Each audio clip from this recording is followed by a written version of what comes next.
than that is just not a serious argument. The existential threat to Israel is not a serious argument. It is not a serious argument. This is not a serious argument. I'm about to give you an answer. I can see why Israel feel the way they do. How Hezbollah or Iran or Hamas is an existential threat to Israel. Explain to me. They're Tweedledee and Tweedledum. It's Ukraine and the whole question of how to deal with Russia, where you see a substantial difference. If Trump wins, then he will act very differently towards Russia and towards the Ukraine war than Kamala Harris will. How can it be morally right to let a ruthless dictator illegally invade a sovereign, democratic European country? The Ukrainians are doomed. The best thing to do at this point in time is put an end to the war. The Middle East is on the brink of a massive regional conflict as Israel bombards Hezbollah targets in Lebanon. Ukraine's President Zelensky is in Washington seeking Trump-proof security guarantees and permission to fire American rockets at targets inside Russia. And in just 40 days, America will choose its next president, a decision that will have sweeping ramifications for the conflicts now roiling the world. There's a lot, therefore, to discuss. I'm returning to Uncensored with his unique analysis, Professor John Mearsheimer. Professor Mearsheimer, I should say. Great to have you back on Uncensored. Glad to be here, Piers. There's so much to unpack with you, and I'm sure you've been giving all these huge news stories a lot of your mental attention. Let's start with this growing crisis between Israel and Hezbollah in Lebanon. Obviously, since October the 8th, Hezbollah has been firing rockets into Israel, displacing tens of thousands of Israelis. They have a right to defend themselves, and they've now very clearly put a marker down that they are going to exact punishment for what has been going on. And once again, the debate is raging about what is proportionate and where this will lead, and could it lead to a full-scale war. Do you accept, first of all, that Israel has a right to defend itself against Hezbollah? Sure. I mean, who would disagree with that? So, in terms of what they've been doing in the last week, does that all fall under a reasonable self-defense? Well, the question you really want to ask yourself is, where does this all lead? The fact is the Israelis have a huge problem here, and that is that as long as they continue the war in Gaza, Hezbollah has said that it will continue to fire rockets into northern Israel. And Israel has no intention of ending the war in Gaza. And as a result, Hezbollah has no intention of ending the firing of rockets and missiles into northern Israel. And the Israelis want to do something about this because approximately 60,000 people have been displaced from the northern part of Israel to the central part. And the Israelis want to move them back because this has all sorts of economic consequences. And more generally, they want to deal with the Hezbollah problem once and for all. So the question is, how do they do that? And they don't want to invade. That's quite clear. And absent invading Lebanon, what they're trying to do is massively punish Hezbollah and Lebanon and get them to throw up their hands. This is a coercion strategy. And you have to ask yourself whether you think the Israelis are capable of coercing Hezbollah to surrender to Israeli demands, i.e. stop firing rockets and missiles into northern Israel. And there is no evidence, no matter how hard Israel hits Lebanon, that Hezbollah is going to stop firing rockets and missiles into northern Israel. So it doesn't look like Israel's strategy is going to work. The remarkable attack that they launched on electronic devices, pagers, walkie-talkies, and so on, which appeared to impact on 3,000 or more members of Hezbollah, along with some civilians who were killed in the process.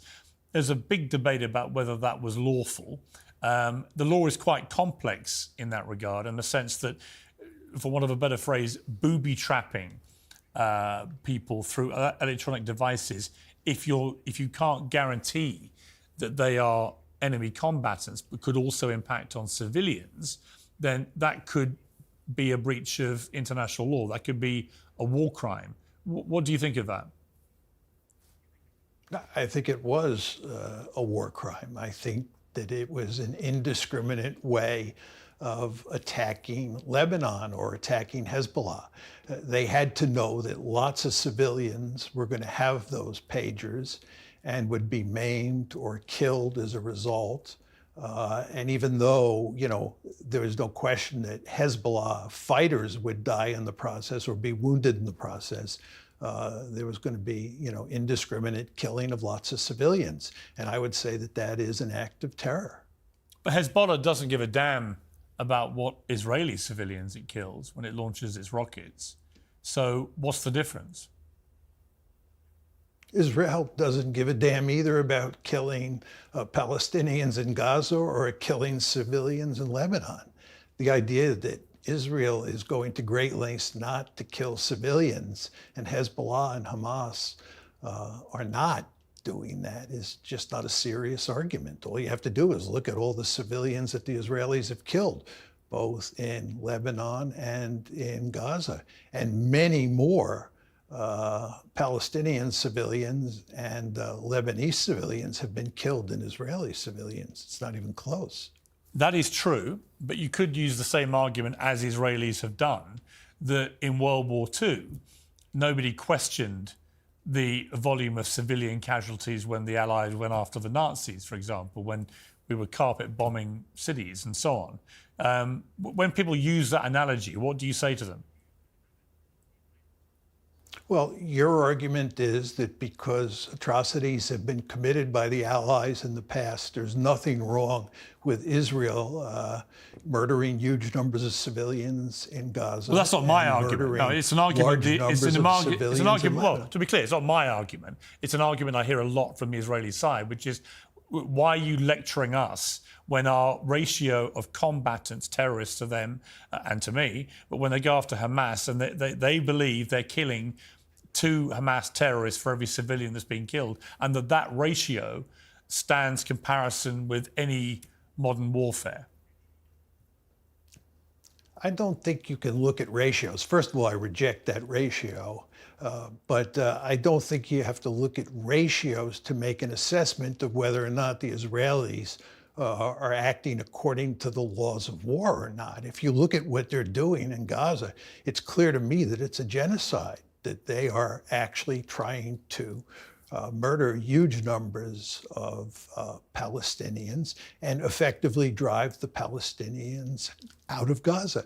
This is a clear case of a state, Israel, pursuing ethnic cleansing in Gaza. They want to drive the Palestinians out. They want to make Gaza unlivable. And in the process, they are murdering huge numbers of civilians. And this is why the International Court of Justice ruled this past January that there is sufficient evidence to make the case that the Israelis are plausibly committing genocide in Gaza. What they would say is that they face an existential threat fueled by Iran from Hamas and Hezbollah right on their border, that neither Hamas nor Hezbollah make any pretense of presenting an existential threat to Israel. Hamas's spokesman, within days of the October the 7th terror attack, brazenly said, we want to keep doing this as much as we can. When you have an enemy so publicly and brazenly saying, we're going to commit terror attack after terror attack against you of that magnitude, what else do you do when those terrorists operate amongst civilians and build huge tunnel systems around civilian locations? How else actually do you go after them? Well, first of all, Piers, the idea that Hamas or Hezbollah represent an existential threat to Israel is not a serious argument. Just take Hamas, for instance. There's no way Hamas could capture for any sustained period of time territory inside Israel, much less threaten its survival. With regard to the fact that Hamas is interested in launching terrorist attacks against Israel, from Hamas's point of view, this makes perfect sense because the Palestinians are basically enclosed in a giant open air prison. And what they're trying to do is, in effect, break out of that open air prison. And one of the ways they do that is through terrorist attacks at Israel. And this, of course, is what happened on October 7th. It's not like October 7th happened in a vacuum. It's not like the Palestinians in Gaza were a bunch of Nazis who were just simply interested in crossing the border into Israel and murdering large numbers of Jews. The Palestinians were basically prisoners in this giant open-air prison. And what they were trying to do was get out of that situation, and one can hardly blame them. But it's not as simple as that, is it? Because Hamas had power since 2005. It's pretty obvious now they spent the billions of dollars that were funneled their way in building this intricate tunnel system and in plotting to attack Israel, isn't it? I mean, I think a lot of people, the people I feel sorry for, are the Palestinians who did not want to be under Hamas control, who didn't vote for them, and who could recognise, as many of them will have done, that this was a pathway to madness. And what they did on October the 7th, that the sheer scale of it, I mean, 8,000 people or more were killed or wounded in that attack. It's one of the worst terror attacks of modern times. So when you say that you dispute their ability to be an existential threat, well, actually, if they carried on doing that kind of thing, and Hezbollah joined in with far more firepower as they have, and Iran believed they really had Israel on the back foot, and they got others involved as well, then it could be an existential threat to Israel, couldn't it? No, I think what you're missing here is the big picture. What's going on is that Gaza and the West Bank are part of a greater Israel. And this greater Israel is an apartheid state. And if you look at how the Palestinians in Gaza and the Palestinians in the West Bank live, it's hardly surprising that they're trying to rebel against Israel. If you were a Palestinian and you were living in Gaza, I can be certain that you would be resisting against the Israelis the same way the Palestinians are. Well, I certainly listen. I I don't dispute that there's been a form of occupation, and we've seen evidence of that this week when Al Jazeera studio in Ramallah is suddenly shut down by the IDF. That can only happen if there is an occupying country exercising that kind of banana republic control over another people. So I accept that. I've never disputed that, but I do dispute your characterization of the threat as not being remotely existential, given you have them backed by Iran, and given Hezbollah certainly is a far more dangerous and far better armed and more populated group of terrorists than Hamas. If they all got together, I think, and others joined in and felt they had Israel on the run, I can see why Israel feel the way they do. How Hezbollah or Iran or Hamas is an existential threat to Israel. Explain to me. Well, when you have how are they an existential threat? Well, when you have tens of thousands of terrorists intent on committing heinous, large-scale terror attacks, that is an existential threat, isn't it? No, it is not. You don't have tens of thousands of terrorists. There are probably about 30,000 fighters in Hamas and 30,000 fighters in Hezbollah. They don't have tanks, they don't have infantry divisions, they don't have artillery. In what way could they possibly be a threat to Israel, which is the most powerful military force in the Middle East? And furthermore, is joined at the hip with the United States. Well, surely we saw exactly what kind of threat. This is not a serious argument. I'm about to give you an answer, which is that on October the 7th last year, we saw exactly what a serious threat it was. 2,000 Hamas terrorists came over the border and committed a series of appalling massacres. So right there is the threat, isn't it? By Israeli accounts, 1,200 people died. This is truly regrettable. Nearly 7,000 were wounded. Died. Nearly but 7,000 this were wounded. Represents an existential threat. Well, nearly 7,000 were wounded. I mean, if you extrapolate that to America and a country of that size, then you're talking about 30 9/11s. Again, there is no way that killing 1,200 Israelis represents an existential threat. There is no way that Hamas represents an existential threat, or that even Hezbollah and Iran represent an existential threat. How is Iran in any meaningful way going to threaten the survival of Israel?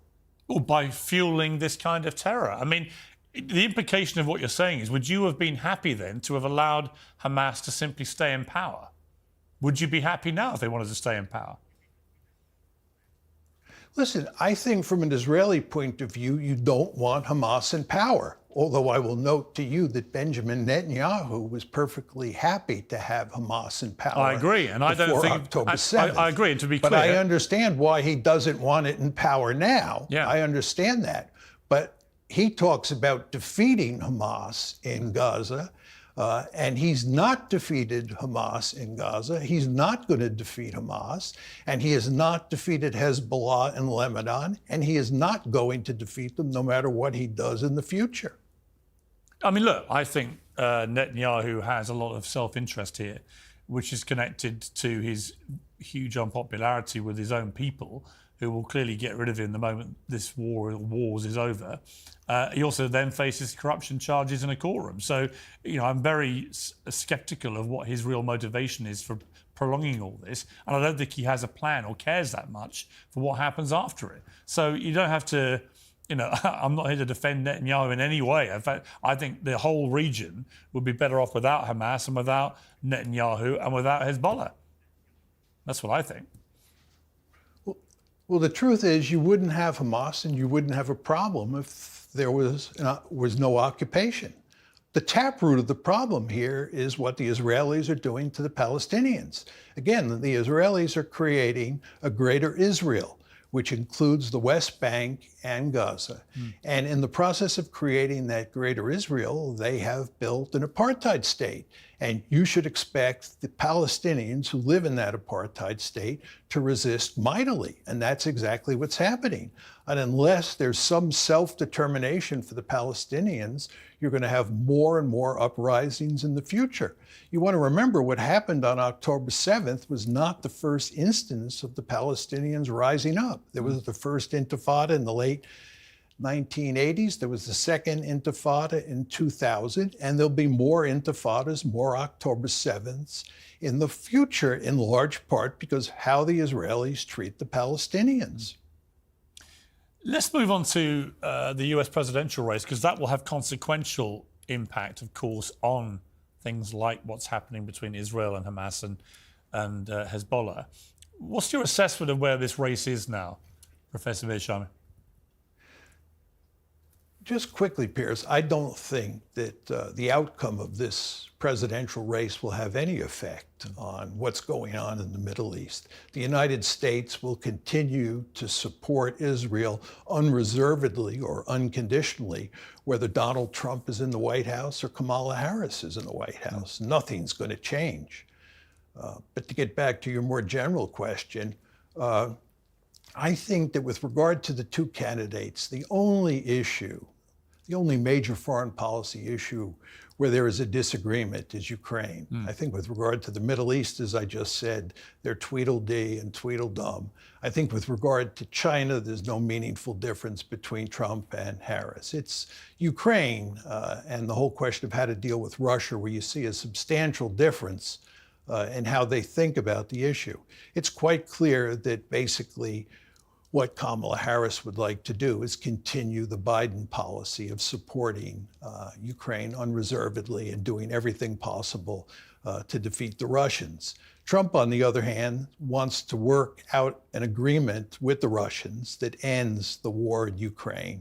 And I think he does not care that much whether it appears that Russia has won the war, however you want to describe that. So I think that if Trump wins, and this is a big if, he is able to implement the policy that he is articulating on the campaign trail, then he will act very differently towards Russia and towards the Ukraine war than Kamala Harris will. You said to me earlier this year, the only way this war ends is if Ukraine loses on the battlefield. But the longer it goes on and the more extraordinary resistance the Ukrainians have shown. I mean, many people thought this could be over in a few days at the start of this. Clearly, that is not the case. We're 2.5 years in now. And Zelensky is asking for the same weaponry that is currently being used by the Russians to bombard his country. From a moral position, is there any reason why, if countries like the United States, the UK, Germany, France, and others have been supplying weapons for the Ukrainians to defend themselves. Is there any moral argument outside of just a fear of triggering some nuclear response from Russia, and we'll come to that, but is there a moral difference between giving them tanks and planes and so on and giving them missiles which can fire into Russia itself? Well, my view is, Piers, that the morally correct position to take today is to not give them any more weapons and to push them very hard to reach a negotiated settlement with the Russians. The fact is that the Ukrainians are losing badly on the battlefield. There is an abundance of evidence to support this, and the situation only gets worse moving forward.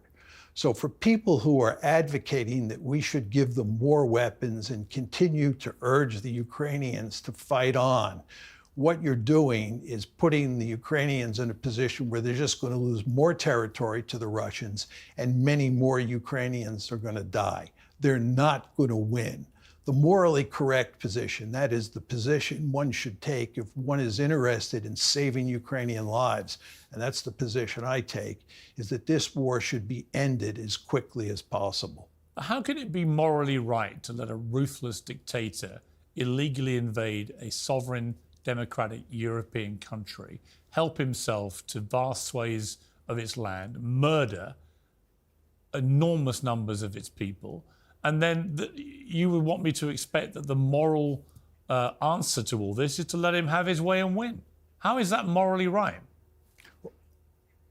Well, I think your description of what Putin has done doesn't mesh with the facts. The idea that the Russians have come in and murdered huge numbers of Ukrainians is simply not the case. Well, how many have they murdered? This war has been largely I don't know what the exact number is, but if you look at the number of civilians who have can you make died that in assessment, Ukraine, the number... Yeah, I'm not being funny, but how can you make that assessment if you don't know the answer? Well, what you have to do is let me finish answering the questions before you interrupt me, because it's very difficult to Well, no, but you were talking about, in. you said there weren't that many killed, and then when I said, well, how many have been killed, you didn't know. So I just asked you, why did you make the initial statement then, if you don't know the answer? No, the question you asked initially was how many people have they murdered? Yeah. And I don't know how many people they've murdered. I said the number of civilians who have been killed is around 10,000, maybe 15,000.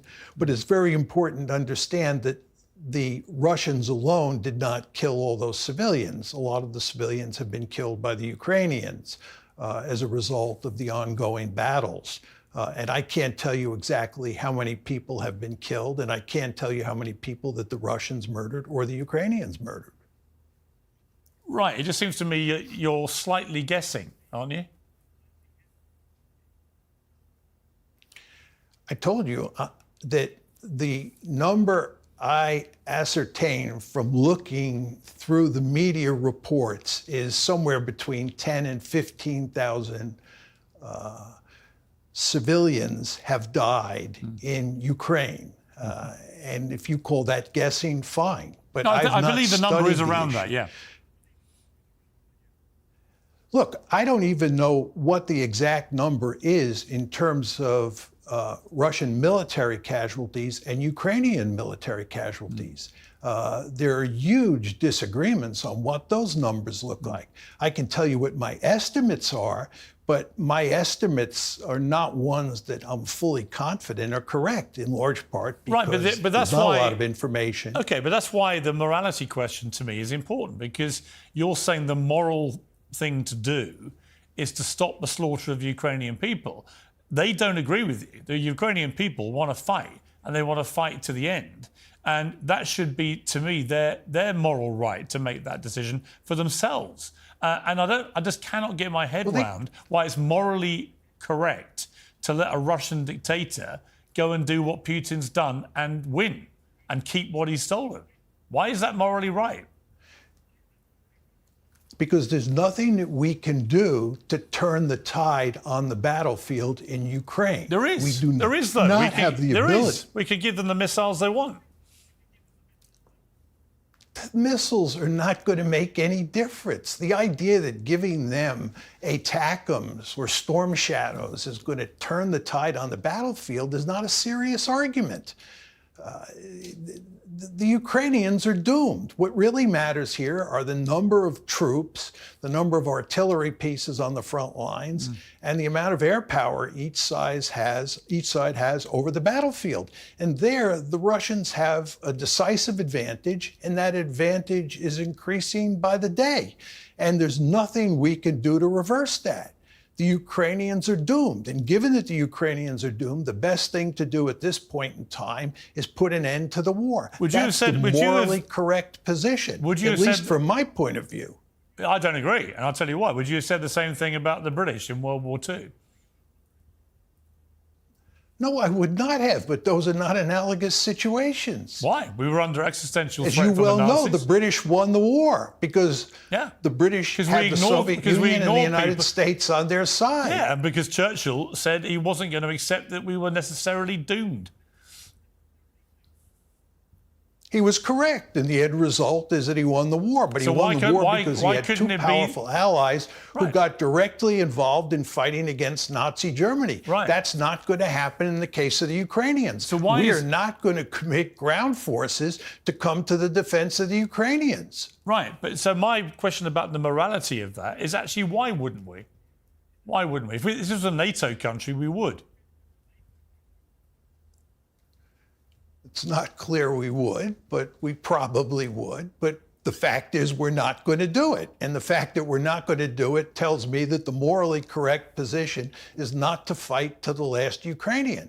I mean, that's what you want to do. You want to fight to the last Ukrainian. I want them to have Ukrainians left, that doesn't bother you because you think that's the morally correct position. No, it's because that's not my idea of a morally correct position. Well, it's because I've been to Kyiv, I've met the people, and they've made it emphatically clear to me, all the people I met of all ages, that that's exactly what they want to do. Yeah, they do. They want to fight to save their country. Look, if you look at public opinion polls, they're at odds with your statement that every single Ukrainian wants to fight to the last. I just said everyone I met. That's not true. I'm not saying There's surely some who do, and I'm sure these are the people that you talk to. But the vast majority of those polls do support what I'm saying. But the fact is that even if that's true, even if they want to fight to the last Ukrainian, from my point of view, that's not the morally correct thing to do. Right, but how can it be morally right to let a Russian dictator win? What are you going to do to reverse it? Help the Ukrainians repel him. What are you going to do to reverse it? Well, you help the Ukrainians repel Putin in a brilliant way they've been doing for 2.5 years against all expectations. They have massively exceeded all the doom-laden predictions of the first few weeks and months of this war. And I think we should support them in the way we've been doing by giving them everything they ask for. Because let's be honest about this. What Putin does, he just waves his nuclear rattle and he terrifies people. But every red line that he set has been crossed. He said, if you give them tanks, that will be a red line for me. We did. He didn't do anything. He said, if you give them aircraft, air fighter jets, that's a red line. We crossed that red line. Nothing happened. And so on. There is no evidence that he means any of his saber rattling about nuclear weapons because he knows the moment he uses a nuclear weapon, he's dead and Russia's vaporized. That's the reality. And I don't know why we allow ourselves to be held ransom by this monstrous dictator who just thinks that a nuclear deterrent means he can just go, I'm going to nuke you if you don't let me do what I want. That, to me, is immoral. Look, your problem, Piers, is that you're living in the last months of 2022 when the Ukrainians were on a roll and it looked like they were going to do very well against the Russians. If you look at what happened in 2023 and what's happened now in 2024, the first 9 months of this year, it's quite clear that the balance of power has shifted decisively in the Russians' favor. And there is nothing we can do to rescue the situation. There are no magic weapons that we can give to the Ukrainians that are going to allow them to win this war. They're going to lose the war. There's nothing we can do about that. You don't seem to understand No, that. no, I and given the understand. fact that there's Well, I nothing we understand can that's your do about belief. it, it makes sense from a moral point of view to end the war as quickly as possible. No, that doesn't make it. No, I don't agree with you that it's morally right to just surrender. If they want to continue fighting, it is their country, it's their people, and they want to continue fighting, and their president wants to have as much weaponry as he can to try and repel the Russians. And I think we have a moral duty to give it to him. And I think it's morally reprehensible to say, actually, no, we're going to decide what you want. We're going to decide what your people want. We're going to decide how much of your country you get to keep. And at the end of all this, actually, the morally correct thing to do, President Zelensky, is give him everything and let him win. I think that is morally despicable, personally. I don't know what you're so upset about, Piers, because the fact is the U.S. government agrees with you. You and the U.S. government and the West European governments and the East European governments are going to fight to the last Ukrainian. Good. And I think this is, from a moral point of view and from Ukraine's point of view, the wrong thing to do. Professor Mearsheimer, I always enjoy having you on. I enjoy our debates, and I thank you very much for coming on. And history, I guess, will prove one of us wrong or one of us right, but we'll keep having you back and we'll keep debating it because I think people enjoy these debates, and I appreciate your time. Thank you.